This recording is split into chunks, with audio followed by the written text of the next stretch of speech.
trip to our state-of-the-art studios at the Television Park in Augusta. It's an interactive experience your class won't forget. Request a live 5 for 6 school visit or studio tour by signing up today at WJBF.com/school visit.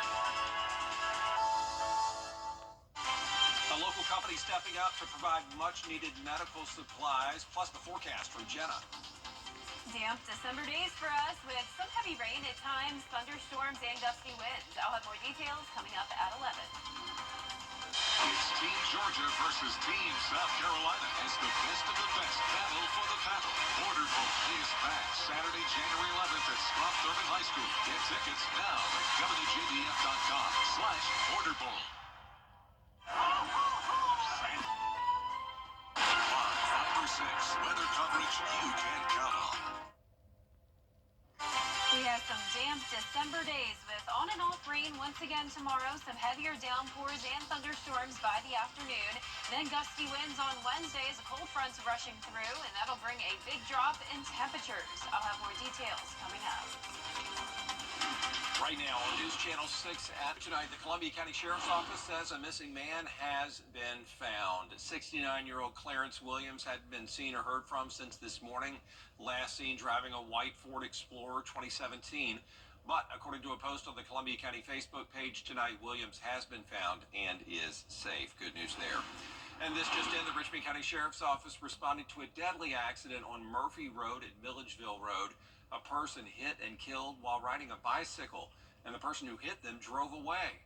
We'll keep you updated on that investigation. As we take a first check of our weather, Jenna standing by with a forecast that includes some rain. Yeah, we're going to be tracking rain over the next couple of days, and then we'll be back to the cold temperatures, just like what we had last week. But in the meantime, it's actually above average with some warmer temperatures because of this rain. And here on Live Viper 6, you can see it's all very light activity, definitely nothing widespread or heavy. Here's a look at places like Sandersville, Sparta, Gibson, and up towards McDuffie County. Just a little bit of rain for you. And then up towards the north and east, Edgefield, Saluda, and parts of Columbia County around Evans, getting a little bit of that rain, but that's it. Augusta is dry, just a bit breezy. Here's a look at our Terry Lambert Hyundai Skyview cam.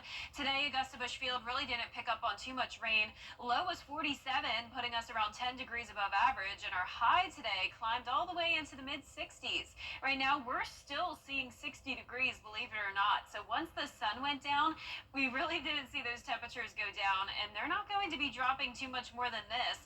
61 in Barnwell, 60 in Augusta, Swainsboro at 63, Gibson, you're at 61, and 60 in Waynesboro. So what a huge change of pace from last week when around this time we had temperatures all the way down into the mid-20s.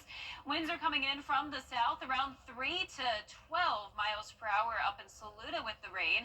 Gusts up to 21 miles per hour in Saluda. So even though we're not seeing any storms or heavy rain, it's still pretty breezy out there with the light showers. We have a warm front to the north of us. That's why we have the warmer temperatures. Low pressure will be moving in along with a trailing cold front. And once the cold front comes through, we'll have the cold temperatures. But in the meantime, tomorrow morning, upper 50s to around 60 degrees with the on and off rain.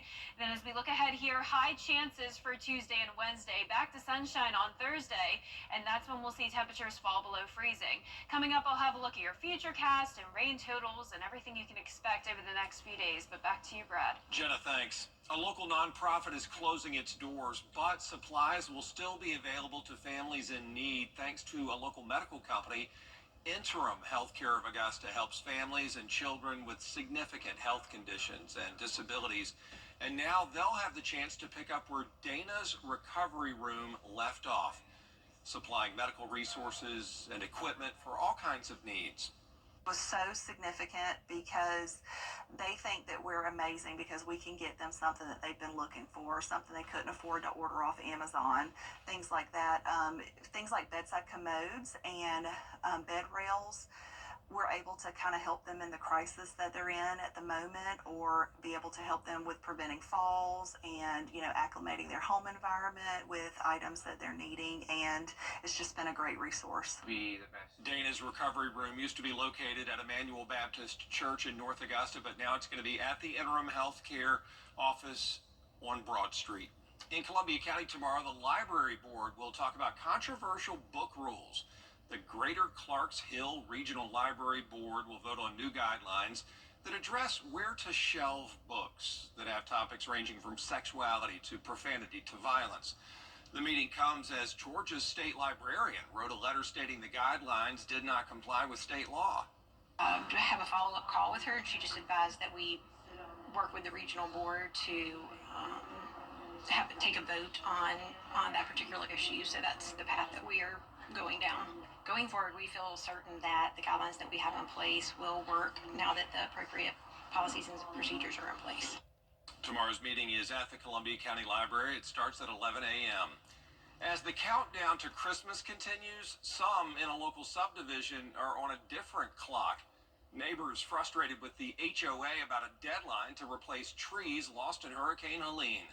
Graham Lee has more. We're almost 3 months removed from the hurricane hitting the CSRA, but for neighbors living in Tudor Branch, now there's a new problem. Tudor Branch is a great place to live, but this tree thing is really going overboard. The tree thing for neighbors like Kevin Pike goes beyond the debris still waiting to get picked up. He's one of a few residents who got this letter in the mail for a missing street tree, saying he has just 10 days to replace it. I was a little shocked because driving through the neighborhood, there's still debris everywhere, and even driving around the CSRA, it just looks like a lumber yard in certain areas. Other neighbors who didn't get that letter are also weighing in. We have a lot of neighbors, a lot of residents that are still waiting on settlements from their insurance company. Some haven't even been able to meet with the adjuster yet. We've got debris all over the neighborhood that we're still waiting to be picked up. But yet 3 weeks before Christmas, our board feels it's the right time to send out a violation letter. Neighbors sharing those same concerns with the HOA at their meeting Monday night.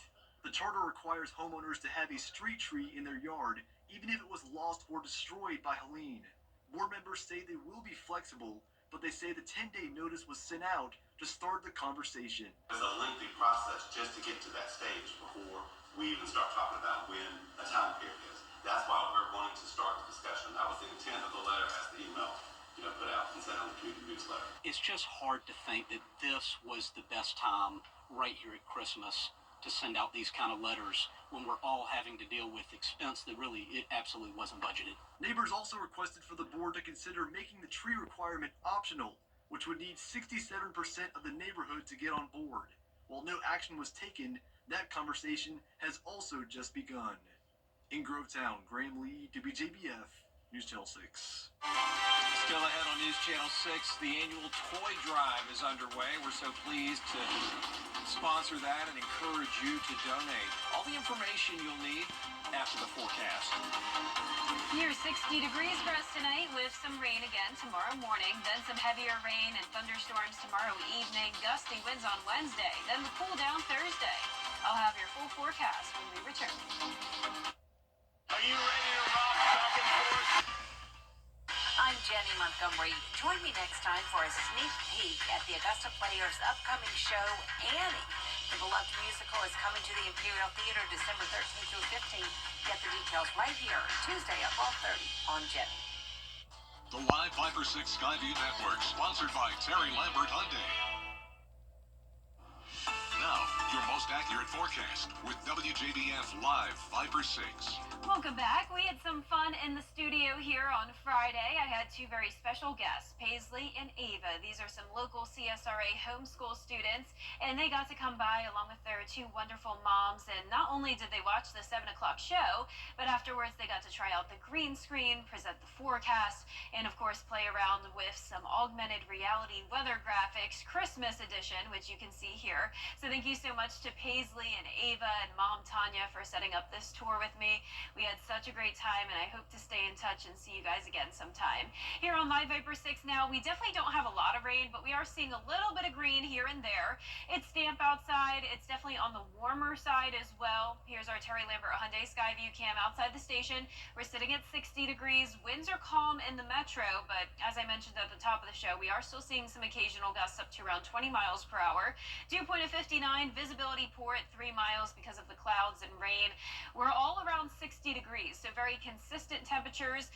Warm front to the north of us with more rain on the way, and then eventually even more rain will form ahead of this cold front, and that will come through on Wednesday. But in the meantime, tomorrow, not a complete washout. We're going to have on and off rain and some storms by the afternoon and evening as temperatures climb to around 70 degrees. Now, there's going to be more instability down to the south and west of us in this darker green shade. That's where there could be severe weather. But for our area, I'm just expecting a few rumbles of thunder, maybe some minor lightning, but nothing significant. You can see here tomorrow at 6 a.m., just isolated to scattered showers. So really not amounting to too much rain. But then as we go into Tuesday evening around this time tomorrow, that's when we'll have more widespread rain, and we will have to watch for the possibility of some minor flooding. But this is just a rain event. So all of the winter weather is to the north of us around Knoxville, Asheville, and up into the mountains of West Virginia. Now by Thursday, we have clear skies, sunshine returning with high pressure back in control. Now here's a closer look at home tomorrow at 5 a.m. Still those scattered light showers, some heavier downpours here and there, but by 9 a.m., pretty much dry, and it will stay that way until most of the afternoon. But then later on in the day, with the heating of the day and a little bit of instability, we could have some thunderstorms here. Now this is around 11 o'clock at night. That's when we'll be watching for some gusty winds, the heavy rain, and some thunder and lightning. Now by Wednesday morning, that's when it will be windy, and that's because of the cold front passage. You can see that here, gusts occasionally up to 30 miles per hour. And then once the cold front passes us, winds will eventually settle down by around the 6 o'clock hour. So the rainfall estimates will be the highest in our northern and western counties, around 2 to 3 inches. The rest of us around under an inch. Now, once the cold front passes us, we'll get that big drop in temperatures down to 53 on Thursday. But in the meantime, our lows are even higher than that tonight. 57 tonight, 70 tomorrow. And your 10-day forecast showing the warm temperatures as we go into Wednesday, but then cooling down on Thursday and over the weekend. Mostly cloudy skies Saturday and Sunday, and then next week we'll finally have some normal temperatures staying around the low 60s for an extended period of time. Look forward to that. Jenna, thank you. WJBF's Giving Your Best Toy Drive is underway. We're collecting new toys to make sure children have a joyful holiday. For the past 30 years, the Giving Your Best partners have held this toy drive for families and children, working with Security Federal Bank, Science Co., and Piedmont Augusta to collect new unwrapped toys for young kids and teens. We need toys for kids ages from 5 and under all the way up to mid-teens, and the group of people that are especially in need are mid-teen girls, and mid-teen guys, but mainly the girls, because those are really hard to shop for. You can drop a new unwrapped toy right here at Television Park between 9 a.m. and 5 p.m. or any of our partner locations that I mentioned. They'll take them too. Still ahead, rebel fighters overthrowing the Syrian government. During Mattress Month at Rooms to Go. Hammer's Super Santa Sale starts now. Toys blowout starting at $2. Home and gift items $10 and under. Sherpa throws $8. Hanging throws $10. Sweet tails 2 for $9. Heated massage cushions $29. The Power XL Vortex Air Fryer $49. And seen on TV items $10. Hammer's Super Santa Sale starts now. Weather headlines on News Channel 6. Brought to you by Nixon Roofing. The live 5 for 6 mobile app. Download it today.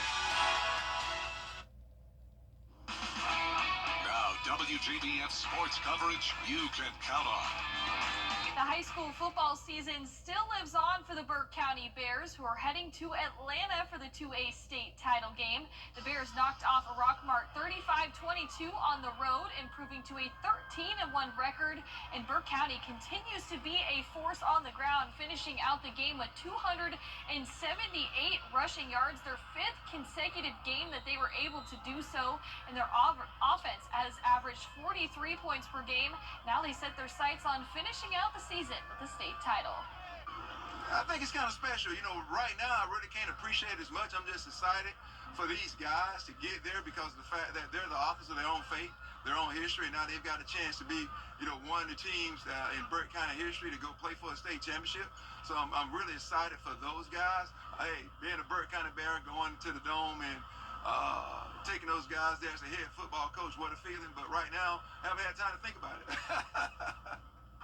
The Bears will play Carver for the state championship kickoff set for December 17th at 4 p.m. in Mercedes-Benz Stadium.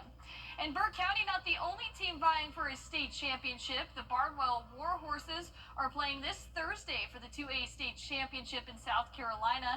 The War Horses are coming off a 37-14 victory over Manning, and they'll be practicing in Columbia on Tuesday. Then they'll hit the road to South Carolina State University to play Clinton at 2 p.m.